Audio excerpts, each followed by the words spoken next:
पंजाबी गायक सिद्धू मूसेवाला हत्याकांड के बाद गैंगस्टर लॉरेंस बिश्नोई और गोल्डी बराड़ चर्चा में है। लॉरेंस बिश्नोई के साथ ही गोल्डी बराड़ ने सोशल मीडिया पोस्ट करके हत्या की जिम्मेदारी ली है। दूसरी ओर बिश्नोई के विरोधी गैंगस्टर हैं जिन्होंने इस हत्या का बदला लेने की धमकी दी है। मूसेवाला की हत्या के बाद से देश में गैंगस्टर्स राज को लेकर के एक नई बहस छिड़ गई है। ऐसे में हम आपको देश के टॉप 10 गैंगस्टर्स की कहानी बताने जा रहे हैं। इनमें से कुछ की हत्या हो चुकी है, लेकिन आज भी उनका गैंग चल रहा है। सबसे पहले बात करेंगे जो अभी हाल फिलहाल में चर्चा में है, उसका नाम है लॉरेंस बिश्नोई गैंग। दरअसल सिद्धू मूसेवाला की हत्या के बाद ये चर्चा में आया है। पंजाब के अबोहर में पैदा हुआ लॉरेंस एक पूर्व कांस्टेबल का बेटा है। लॉरेंस पर 30 से ज्यादा मुकदमे दर्ज हैं। वो कई बार पुलिस हिरासत से भाग चुका है। पहले वो जोधपुर और भरतपुर की जेल में बंद था, लेकिन बाद में अब वो दिल्ली में शिफ्ट कर दिया गया है और वो तिहाड़ जेल में है। पिछले 7 साल में लॉरेंस जेल में है। कहा जाता है कि जेल में रहने के बावजूद वो आसानी से अपना गैंग चला रहा है। अभी भी उसके गैंग में करीब 500 से ज़्यादा अपराधी शामिल हैं। जेल के बाहर उसका काम गोल्डी बराड़ संभालता है। गोल्डी बराड़ ने पंजाब और पंजाब के बाहर कई कत्ल करवाए हैं। जब पुलिस उसके पीछे पड़ी तो भागकर कनाडा चला गया। हालांकि वो लॉरेंस के संपर्क में हमेशा रहा।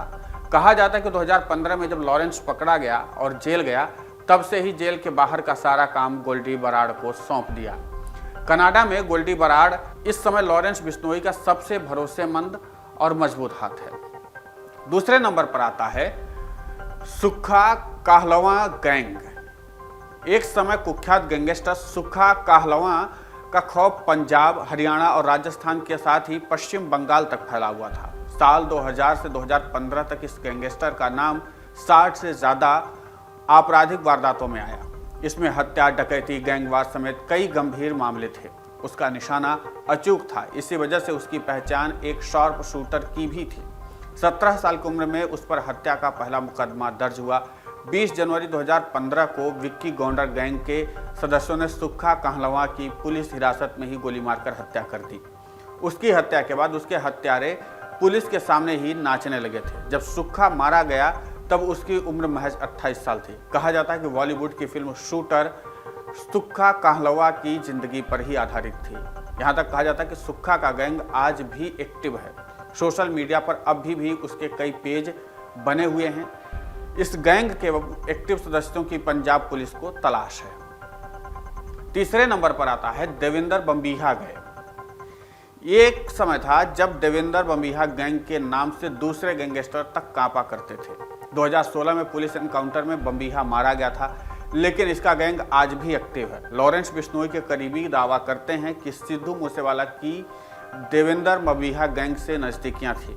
मूसेवाला ने अपने एक एल्बम का नाम भी खुद बम्बीहा ही रखा था। मूसेवाला की हत्या के बाद से बम्बीहा गैंग भी सक्रिय हो गया है। गैंग ने मूसेवाला की हत्या का बदला लेने का ऐलान कर दिया है। चौथे नंबर पर आता है बदन सिंह बद्दो। पश्चिम उत्तर प्रदेश का कुख्यात गैंगस्टर बदन सिंह बद्दो पर यूपी पुलिस ने 2.5 लाख और दिल्ली पुलिस ने 50,000 रुपए का इनाम रखा है। बद्दो सिंह के पिता चरण सिंह 1970 के दशक में जालंधर छोड़कर यूपी के मेरठ में रहने आ गए थे। बद्दो के पिता ने परिवार को जीवन यापन के लिए ट्रक ड्राइवर का काम शुरू किया था। फिर धीरे धीरे वो खुद एक ट्रांसपोर्टर बन गए। वहीं 7 भाइयों में सबसे छोटे बदन सिंह बद्दो ने भी ट्रांसपोर्ट के कारोबार में कदम रखा। इसी दौरान उसके संबंध इलाके के बदमाशों से हो गए। बताया जाता है कि उसने 1988 में अपराध की दुनिया में कदम रखा। कुख्यात गैंगस्टर बदन सिंह बद्दो ने 1996 में एक वकील की हत्या की। इस मामले में कोर्ट ने उसे उम्र कैद की सजा सुनाई थी। बद्दो के खिलाफ यूपी समेत कई राज्यों में लूट, डकैती और हत्या के कई मामले दर्ज हैं। पुलिस ने उसे गिरफ्तार भी किया। 29 मार्च 2019 को उसे गाजियाबाद पेशी पर लाया गया था। वापसी के दौरान मेरठ में उसने पुलिस कर्मियों को रुपए और पार्टी का लालच दिया। इसके बाद एक वो होटल में गए जहां पुलिस कर्मियों ने उसको शराब पिलाई और फरार हो गया। तब से यूपी पुलिस लगातार उसकी तलाश कर रही है। बदन सिंह आज भी आसानी से अपना गैंग चला रहा है। अब 5वें नंबर पर आता है गुरबख्श सिंह सेवेवाला गैंग। पंजाब, हरियाणा, राजस्थान में हत्या, लूट, अपहरण और फिरौती के लिए बदनाम गुरबख्श गैंग की भी खूब चर्चा है। इस गैंग का सरगना रंजीत सेवेवाला है। 2015 में ही मारा गया था। इसके बाद उसका भाई गुरबख्श इस गैंग को चला रहा है। गुरबख्श को भी 2017 में पकड़ा गया था, लेकिन वो आज भी जेल से गैंग को ऑपरेट कर रहा है। कहा जाता है कि देवेंद्र बम्बिहा की मौत के बाद उस गैंग के ज्यादातर लोग सेवे वाला गैंग में शामिल हो गए थे। 6वें नंबर पर आता है जग्गू भगवानपुरिया गैंग। पंजाब में यह गैंग सबसे ज्यादा एक्टिव है। किडनैपिंग, वसूली, हाईवे रॉबरी इस गैंग का खास पेशा है। गैंग का मुखिया जग्गू भगवानपुरिया है। उसे 2015 में ही पुलिस ने गिरफ्तार कर लिया था।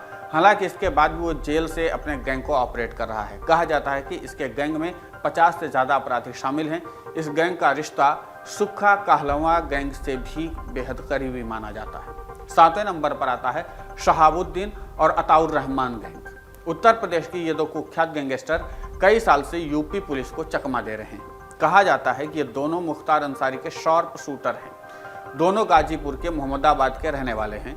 दोनों का नाम विधायक कृष्णानंद राय की हत्या में भी आया था। दोनों पर 20 से ज्यादा मुकदमे दर्ज हैं। उत्तर प्रदेश पुलिस ने दोनों पर 2-2 लाख रुपए का इनाम रखा है।